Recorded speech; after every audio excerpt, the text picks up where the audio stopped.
వద్ద దళితులను ఉపయోగించుకొని ప్రజాస్వామ్యాన్ని అవహేళన చేపిస్తున్నటువంటి పార్టీలు ఈ పార్టీ ముఖ్యంగా కూటమి పార్టీలు ఏంటండి మీకు తెలియదా? ఇంకా ఏ రిజర్వ్ నియోజకవర్గాలు ఎక్కడెక్కడ రిజర్వేషన్ అయిందో అక్కడంతా కూడా మీరు ఈ విధంగా చేస్తారా? అంటే మేము అంత చులకంగా కనపడుతున్నామా దళితులు? ఇటువంటి చదువుకున్నటువంటి సన్యాసులు, బుద్ధిహీనులు, జ్ఞానం లేని వ్యక్తులు దౌర్జన్యాలు చేస్తారు. రవిడి నువ్వేమన్నా ప్రజాప్రతినిధి కాదా? నిన్ను ఎన్నుకున్నందుకు తిరువూరు నియోజకవర్గ ప్రజలు దుఃఖిస్తున్నారు. ఆ తిరువూరు నియోజకవర్గంలో ఆ తిరువూరు నియోజకవర్గంలో పేరు తెలియనటువంటి వాడు అప్రతిష్ట పాలు చేస్తున్నారు. తిరువూరు పేరు ప్రశాంతమైనటువంటి వాతావరణం.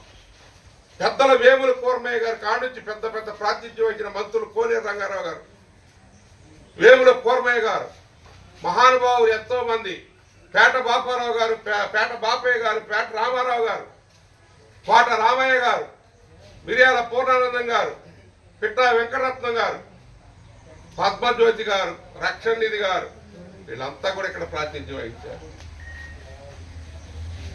కొలకపూడి శ్రీనివాస్, ఇప్పటికైనా నీ యొక్క ప్రజాస్వామిక చర్యలు మానుకోవాలి.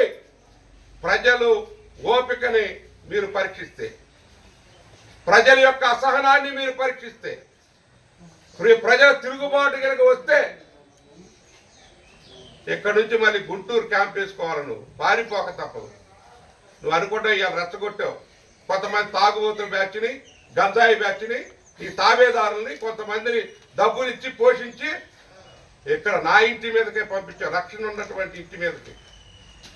పోలీసులు ఎక్కడ పోయారు?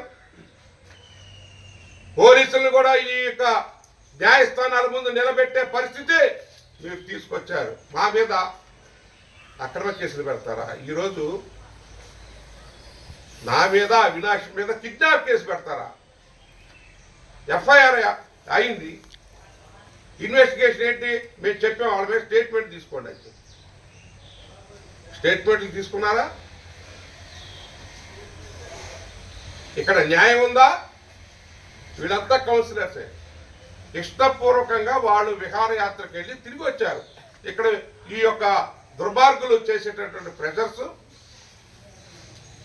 అదేవిధంగా వాళ్ళు వచ్చి ఎత్తుకుపోతారు, ఇచ్చేస్తున్నారు, మామూలుగా మాట్లాడుతున్నారు, ఏదో బ్రైబ్ చేస్తున్నారు, ఏదో ఆశలు చూపిస్తున్నారు.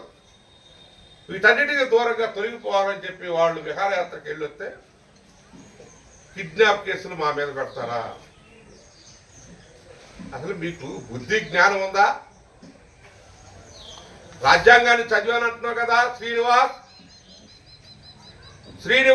నేను అడుగుతున్న కొలకపూడి శ్రీనివాస్, డిబేట్కి వెళ్తుంటావు, నువ్వు టీవీలో మాట్లాడుతున్నావు, అర్హత ఉందా నీకు? ప్రజాస్వామ్యాన్ని గురించి మాట్లాడే అర్హత ఉందా? అంబేద్కర్ గురించి మాట్లాడే అర్హత ఉందా? ఎవరు ఏంటిది? ఏమనుకుంటున్నావు? ఈ తిరువూరు అంటే కొంతమందిని గంజాయి బ్యాచ్ని తీసుకొచ్చి, తాగుబోతులు తీసుకొచ్చి ఇష్టం వచ్చినట్టు మాట్లాడిస్తావా? న్యాయస్థానాలు ఉన్నాయి, వీటన్నిటిని కూడా మేము పూర్తి స్థాయిలో ఇచ్చేస్తున్నాం. ఈరోజే ఈ కంప్లైంట్ కూడా మన శ్రీమతి పోలీస్ స్టేషన్లో ఇవ్వటం జరిగింది, వాళ్ళకి పంపించడం జరిగింది. ఆ తర్వాత మొత్తం కూడా స్టేట్లో ఉన్నటువంటి ఆఫీసర్స్ మొత్తానికి కూడా ఇచ్చేస్తున్నాం, మానవ హక్కులకు నివేదిస్తాం.